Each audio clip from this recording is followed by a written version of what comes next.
अस्सलाम वालेकुम, क्या हाल चाल है। उम्मीद करता हूँ आप लोग खैरियत से होंगे। उर्दू राइटिंग व्लॉग की तरफ से मैं हूँ हाफिज़ फजल। तो गाइस, आज मैं आपको कट मार्कर का इस्तेमाल बताऊंगा कि किस तरह से आपने अपनी हैंड राइटिंग को बेहतर से बेहतरीन बनाना है। उसके लिए आपके पास एक कटा हुआ मार्कर होना चाहिए। तो गाइस, आपके इलाके में जौन सी भी मार्कर मिलती है आप उसको कट खुद भी लगा सकते हैं, किसी से भी लगवा सकते हैं। कटा हुआ मार्कर भी मिल सकता है, अवेलेबल होता है शॉप पर। तो आपने कटा हुआ मार्कर लेना है और उसके साथ आपने अपनी हैंड राइटिंग को बेहतर करना है। तो हैंड राइटिंग को बेहतर से बेहतरीन करने के लिए आपके पास एक रजिस्टर अवेलेबल होना चाहिए, जो सफ़ेद रजिस्टर हो, जिसके ऊपर सीधी लाइनें लगी हों, और उसके इस्तेमाल से आप अपनी हैंड राइटिंग को बेहतर कर सकते हैं। तो ये असल में ये जो राइटिंग है ये उन लोगों के लिए है कि जो अभी सीखना चाहते हैं, या जो स्टूडेंट जिनकी हैंड राइटिंग बिल्कुल अच्छी नहीं है, तो अपनी हैंड राइटिंग को खूबसूरत बना सकते हैं। तो आज का जो लेसन नंबर 1 है उसमें सबसे पहले मैं आपको सिखाऊंगा हरूफ तहजी, क्योंकि जो मेन चीज़ है वो हरूफ तहजी है कि आपने हरूफ तहजी को किस तरह से लिखना है। तो उसके लिए आपके पास मार्कर होने चाहिए, उसकी ग्रिप का पता होना चाहिए कि आपने उसको पकड़ना किस तरह से है, लिखना किस तरह से है, यूज़ किस तरह से करना है। तो आइए मैं आपको सिखाता हूँ कि आपने मार्कर को किस तरह से पकड़ना है और किस तरह से यूज़ करना है। तो अगर आपने मेरे चैनल को अभी तक सब्सक्राइब नहीं किया तो सबसे पहले मेरे चैनल को सब्सक्राइब करें, लाइक करें और शेयर करें। आइए मैं आपको सिखाता हूँ मार्कर का इस्तेमाल। तो गाइस, मेरे पास जो मार्कर है वो मास्टर कलम 605 नंबर का है। तो आपके इलाके में भी इस तरह का मार्कर अवेलेबल होगा, अगर नहीं तो जौन सी भी कंपनी का आपके पास मार्कर है तो वो आप इस्तेमाल कर सकते हैं। तो सबसे पहले जो चीज़ है कि आपने मार्कर को पकड़ना किस तरह से है। ये जो कटा हुआ मार्कर है, अगर तो आप इसको सीधा यूं पकड़ेंगे तो इसकी ग्रिप अगर आप इस तरह से रखेंगे तो ये इस तरह से लिखेगा, और अगर आप इसको उल्टा करेंगे इस तरह से तो ये फिर इस तरह से लिखेगा। तो सबसे पहले जो मेन चीज़ है वो आपकी ग्रिप होनी चाहिए कि आपने मार्कर को पकड़ना किस तरह से है और इस्तेमाल किस तरह से करना है। तो गाइस, आपने मार्कर को यूं पकड़ना है और यूं इस तरह से लिखना है।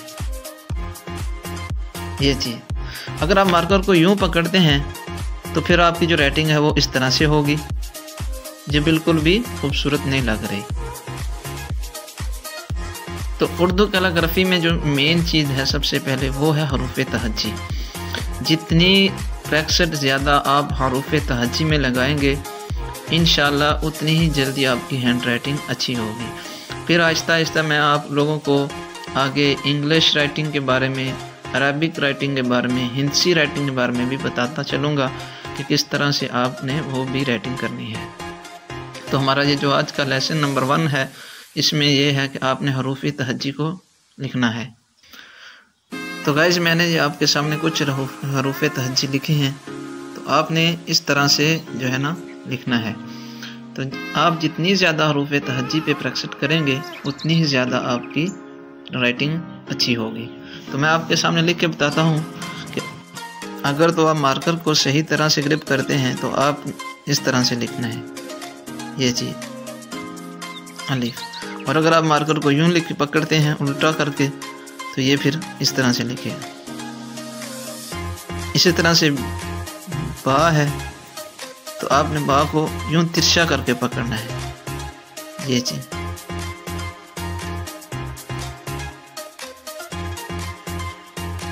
अगर आप इसको यूं पकड़ेंगे उल्टा करके तो ये खूबसूरत नहीं लगेगा, तो फिर ये इस तरह से होगा। इसी तरह से जीम है, अगर आप इसको यूं करके पकड़ते हैं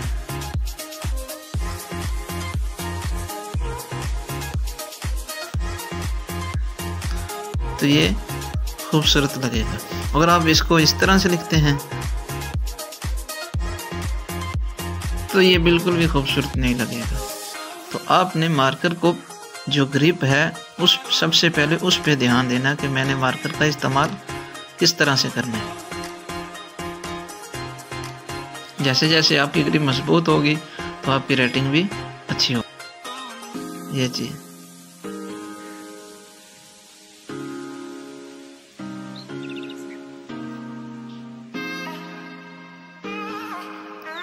तो इस तरह से आपने अपनी हैंड राइटिंग को बेहतर करना है।